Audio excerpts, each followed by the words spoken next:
proclaim Christ, to proclaim Jesus, number one, if you want to turn your world upside down, proclaim Jesus courageously. Be bold in your faith in proclaiming Him. Look back to verses 1 and 2. As we read there, they passed through Amphipolis and Apollonia. It says that they came to Thessalonica, where, and this is normal for Paul, where there was a synagogue of the Jews, and Paul went in as was his custom. And on 3 Sabbath days, so basically a 2-week period, 3 different times, a Saturday, and a Saturday, 3 Sabbath days, he reasoned with them from the Scriptures. Now, if we look at these verses at face value, not looking at the broader context of the book of Acts, we get a nice, neat, clean look of Paul's missionary strategy. Go into a new city, identify where the Jews are gathering in the local synagogue, go in there and discuss the gospel with the local Jews on the Sabbath. But if we're divorcing what we see here from the broader story, the greater story of Paul's ministry in the book of Acts, we fail to see what a courageous act it is for Paul to walk in here in Thessalonica, like he has done in other places, and begin to share the gospel. Because Paul is going in, yet again, like he has done city after city, and city after city, he's had the darkness pushed back against him. Every time he's gone into a city and shared the gospel, almost every time, someone's come against him.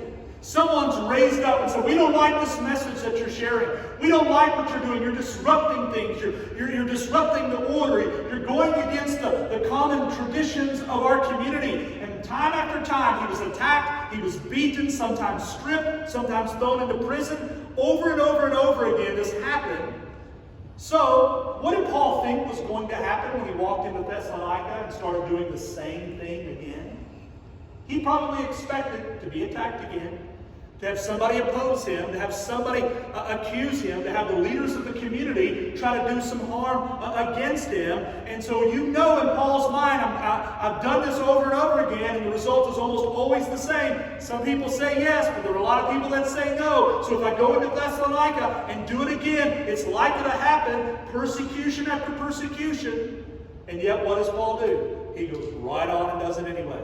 He goes right into the synagogue and begins his ministry there like he has done time and time again. You see, there is a boldness that is described here without using the term bold or courageousness about him. It's just the consistency of pressing on with the gospel. In fact, I want us to back up a few verses into the previous chapter. In fact, go to around verse 35. Remember, last week we went up to verse 34.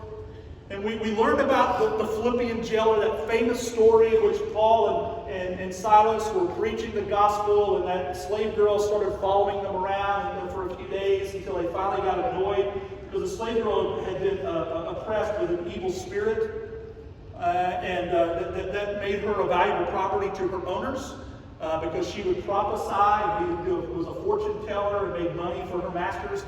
And so finally Paul just had enough of the interruptions and the way she was following around and shouting out about them. And so he cast the demon out of her, the evil spirit out of her. Well, this caused a ruckus with her owners, with her masters, and this got the crowd stirred up. Before you know it, they were attacked, they were beaten with rods, they were stripped, they were thrown into jail. And according to the story, as they are in bonds and stocks, there at midnight they're praying to God, praising the Lord, singing praises, and an earthquake, a great earthquake that shook the foundation of that jailhouse happened and set them free. And the jailer, who was overseeing the jail and who was responsible for the prisoners and making sure that they stayed in lockup, knew that if those prisoners escaped, that he would have to answer for his failure, and it would cost him his life. And he was about to kill himself. And Paul and Silas, who, though their bonds had been broken, chose not to leave, shouted out to him and said, don't do that. We're still here. And as a result of this, they begin to articulate the gospel to this man. He takes them out, cleans up their wounds. They share the gospel with him and with his family. And he and his household were saved. Isn't it an awesome story? It's an incredible story. Well, let's take a look at what happens after that. Look at verse 35. This is before they get to Thessalonica now. But when it was day, the magistrate sent the police, saying, "Let those men go." And the jailer reported these words to Paul, saying, "The magistrates have sent to let you go. Therefore come out now and go in peace." So will they go out in peace? Oh no, not from Paul's perspective. He's got some bold words to say. Verse 37, Paul said to them, "They have beaten us publicly, uncondemned, men who are Roman citizens, and have thrown us into prison. And do they now throw us out secretly? No! Let them come themselves and take us out." And the police reported these words to the magistrates, and they were afraid when they heard that they were Roman citizens. So they came and apologized to them and took them out and asked them to leave the city. So they went out of the prison and visited Lydia, and when they had seen the brothers, they encouraged them and departed. So I want you to just think about what's going down here. Paul and Silas are speaking to the very people who had stripped them, beat them, and imprisoned them, but they were unwilling to back down. They had tried to intimidate them, but these were bold men, these guys here. It is no wonder then when they left there that they boldly and confidently and courageously strolled into Thessalonica with the gospel and started talking about Jesus.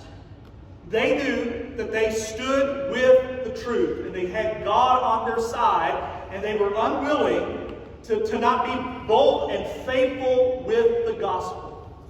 I heard the story of a professor at the University of Virginia. His name was Ken